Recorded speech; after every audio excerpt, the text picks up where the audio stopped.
आपने सबसे पहले क्या पढ़ा है? गुरु बीजाणु जनन। गुरु बीजाणु मातृ कोशिकाओं से गुरु बीजाणु का निर्माण क्या कहलाएगा? गुरु बीजाणु जनन। कैसे होता है ये आपने पढ़ लिया। जो आपकी प्राथमिक गुरु बीजाणु जनन कोशिका है ये विभाजित होगी, विभाजित होकर कितनी अगुणित कोशिकाएं बनाएगी? 4। 4 में से जो आपने यहाँ पे पढ़ा है, पहले मैं थोड़ा सा समझा देती हूँ। ये हाइपोडर्मल सेल जो आकार में बड़ी होकर क्या बनाती है? प्रपश्च कोशिका। प्रपश्च कोशिका में परिणत विभाजन होता है। परिणत विभाजन के द्वारा 2 कोशिकाएं बनती हैं। कौन सी? एक 2 भित्तीय कोशिकाएं बनती हैं। पहले कौन सी? प्राथमिक भित्तीय कोशिका, इस तरह से जो बनती हैं ये प्राथमिक भित्तीय कोशिका या द्वितीयक भित्तीय कोशिका, ठीक है। द्वितीयक पू बीजाणु या द्वितीयक गुरु बीजाणु कोशिका। अब ये जो इसमें द्वितीयक गुरु बीजाणु कोशिका है ये कितनी कोशिकाओं में डिवाइड हो जाएगी? हम इसको समझा चुके हैं, लाइटली मैं समझा देती हूँ यहाँ पे ताकि आपको कॉन्सेप्ट क्लियर रहे। कितनी कोशिकाओं में बढ़ती है ये? 4। 1 2 3 4। कौन सी कोशिका बढ़ रही है? प्राथमिक गुरु बीजाणु जनन या मातृ कोशिका, जनन या मातृ कोशिका, ठीक है। अब कुछ टाइम बाद ये जो 3 कोशिकाएं हैं 1 2 3 ये तीनों नष्ट हो जाएंगी। बचेगी कौन? लास्ट वाली कोशिका, ठीक है, जिसको हम क्या बोलेंगे? सक्रिय। क्या बोलेंगे इसको? जब ये नष्ट हो जाएंगी और ये बचेगी तो इसको हम सक्रिय गुरु बीजाणु कोशिका बोलेंगे।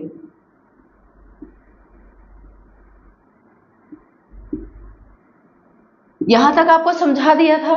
अब सक्रिय गुरु बीजाणु कोशिका ही आगे चल के किसका निर्माण करेगी? मादा युग्म कोदभिद या इसी से किसका निर्माण होगा? भ्रूण कोश का, ठीक है। यहां तक आपने समझ लिया था। अब आगे की प्रक्रिया समझें कि ये जो गुरु बीजाणु या मादा युग्म कोदभिद है और भ्रूण कोश है वो आगे चल के डेवलप कैसे होता है। अब इसमें डेवलपमेंट कैसे होता है? ये जो लास्ट वाली कोशिका है ये वाली, ठीक है। यहां तक क्लियर है ना आप लोगों का? गुरु बीजाणु जनन कैसे होता है, गुरु बीजाणुओं का निर्माण कैसे होगा, ये प्रक्रिया ये रही, ठीक है। अब हम गुरु बीजाणु विकसित होकर आगे क्या बनाता है वो पूरी प्रक्रिया इसके अंदर हम पढ़ेंगे, क्या क्या इसके अंदर बनता है। तो यहां पे देखो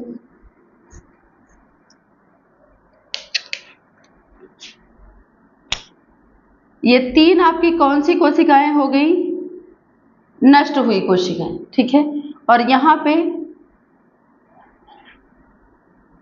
एक हमने किसका निर्माण कर दिया? ये क्या है आपका?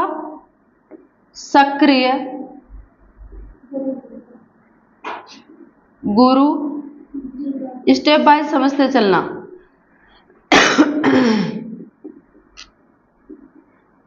कोशिका, ठीक है।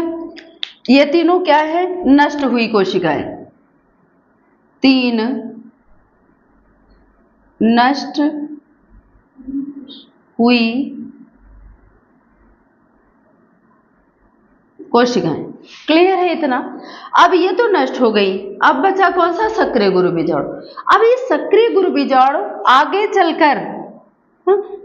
चल के क्या करेगा कि इसका जो केंद्रक है ये वाला, ठीक है, इसका केंद्रक आगे चल के 2 भागों में डिवाइड हो जाएगा, बट जाएगा। यहां पे इसमें ये धानियां पाई जाती हैं, रिक्तिकाएं। तो ये जो केंद्रक है ये आगे चल के 2 भागों में बटेगा और 2 भागों में बट के एक केंद्रक कहां मूव करेगा?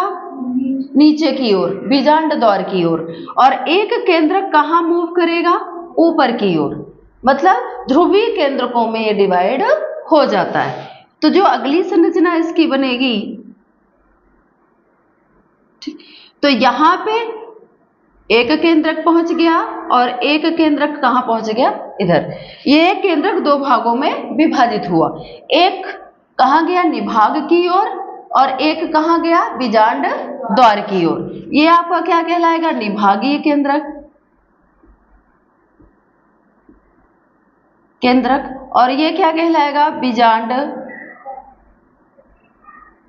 द्वारीय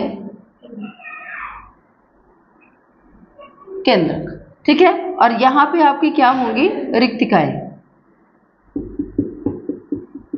ये आपकी क्या है, रिक्तिका, वैक्यूल्स बोलते हैं इसको, ठीक है। इतना क्लियर है। अब ये जो आपका निभागीय केंद्रक है और बीजांड द्वारी केंद्रक, इसमें दोबारा से कौन सा विभाजन होगा, समसूत्री विभाजन। तो जो ये केंद्रक है ये भी 4 भागों में डिवाइड होगा, और ये भी कितने 2 बार समसूत्री विभाजन होगा तो कितने केंद्रकों में डिवाइड होगा, 4 में। तो यहां पे जब अगला स्टेप हम देखेंगे तो यहां पे कितने केंद्रक बन जाएंगे, 4, और यहां पे भी कितने केंद्रक बन जाएंगे, 4। ये सब किसका डेवलपमेंट है, ये सक्रिय गुरु बीजाणु से हो रही है सारी प्रक्रिया, ठीक है। यहां पे रिक्तिकाएं,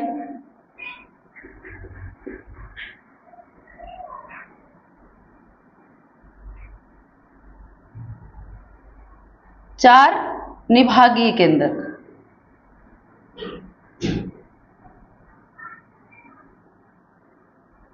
और ये 4 बीजांड द्वारी केंद्रक।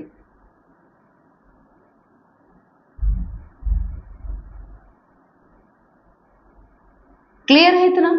अब ये जो केंद्रक है 4, इसमें से जो एक एक केंद्रक है, ये वाला, ये देख रहे हो, इधर वाला, ये अब ये दोबारा से कहां मूव करेगा, केंद्र की ओर। कहां, बीच में, इधर।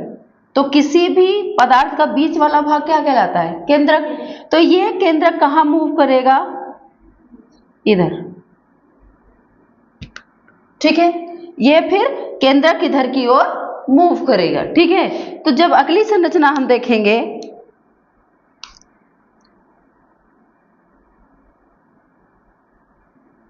तो यहां पे कितने केंद्रक बचे, यहां भी कितने केंद्रक बचे, 1 2 3, 1 2 3, और ये आपका द्वितीय केंद्रक बनाता है। ये आपस में फ्यूजन हो जाएगा इनका, ये जुड़ के कोशिका तो एक होगी लेकिन केंद्रक कितने होंगे, 2, इसीलिए इसको द्वितीय केंद्रक बोलते हैं। ये द्वितीय केंद्रक बना लेगा, ठीक है। तो ये आपका कौन सा हो गया, निभागीय कोशिकाएं,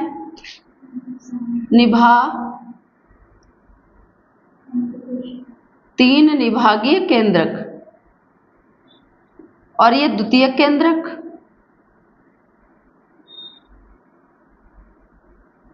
और ये बीजांड द्वारीय केंद्रक। कितने, 3 बीजांड द्वारीय केंद्रक। इतना क्लियर है। यहां पे रिक्तिकाएं बना लो।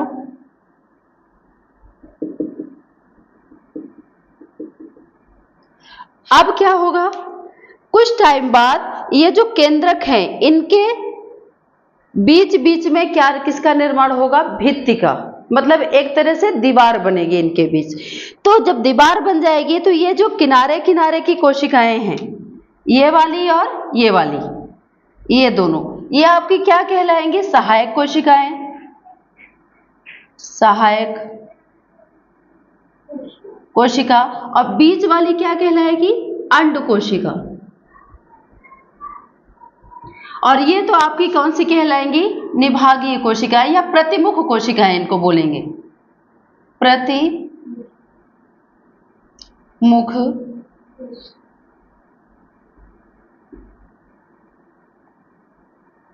कोशिकाएं, ठीक है। इन्हीं से फिर किसका निर्माण हो जाएगा, पूरे भ्रूण कोष का। ये पूरा आपका क्या बन गया, एक सक्रिय गुरु बीजाणु से किसका निर्माण हो गया, भ्रूण कोष का। और भ्रूण कोष का जब केंद्रक डिवाइड हो, सक्रिय गुरु बीजाणु का जब केंद्रक डिवाइड होगा तो 2 केंद्रक ध्रुवीय केंद्रक बनेंगे, एक निभाग की तरफ जाएगा, दूसरा किसकी तरफ जाएगा, बीजांड द्वार की तरफ। फिर इसमें समसूत्री विभाजन होगा तो एक केंद्रक 4 केंद्रकों में डिवाइड होगा। तो 4 निभाग की तरफ केंद्रक और 4 ही केंद्रक कहां बनेंगे, बीजांड द्वार की तरफ। अब पहले तो ये ऊपर नीचे की तरफ केंद्रक गया, अब कहां जाएगा, फिर से एक एक केंद्रक दोनों तरफ का मूव करेगा, कहां जाएगा, बीच में, इसको हम क्या बोलेंगे, द्वितीयक केंद्रक। ये कोशिका तो एक कहलाएगी लेकिन केंद्रक कितने होंगे, 2। इसीलिए जो आवृत्तबीजी प्लांट हैं या पॉलीगोनम प्रकार के प्लांट हैं उसमें कितने केंद्रक पाए जाते हैं, 8। 1 2 3 4 5 6 7 8 कोशिकाएं कितनी होंगी, 7। 3 ऊपर 3 नीचे और 1 बीच में, टोटल कितने हो गए, 7। और ये पूरा आपका क्या बन जाता है, भ्रूण कोश। और इसी भ्रूण कोश में आपकी ये अंड कोशिका बनेगी और ये किनारे किनारे की सहायक कोशिकाएं, और ये आपकी क्या कहलाएगी, प्रतिमुख कोशिकाएं। और प्रतिमुख कोशिकाएं क्या करती है, भ्रूण कोश जो विकसित होता भ्रूण कोश है, जो भ्रूण कोश विकसित हो रहा है इसको पोषण देने, सुरक्षा देने और इसको इसके विकास में इसकी सहायता करने का काम करती है, किसकी, भ्रूण कोश की। जबकि ये जो सहायक कोशिकाएं हैं, ये बीच में जो अंड कोशिका है ना, उसको पूरी तरह से पोषित करने का, विकसित करने का और सुरक्षित करने का काम करती है। बाद में ये नष्ट हो जाएंगे, जैसे यहाँ पे ये नष्ट हुई है ना 3 कोशिकाएं, इनका भी जब काम खत्म हो जाएगा, भ्रूण कोश विकसित हो जाएगा, अंड कोशिका विकसित हो जाएगी, तो सहायक कोशिकाएं भी नष्ट हो जाएंगी और प्रतिमुख कोशिकाएं भी नष्ट हो जाएंगी। और ये जो आपका द्वितीयक केंद्रक है ये आगे फिर से विभाजित होगा, विकसित होगा और किसका निर्माण करेगा, भ्रूण कोश का।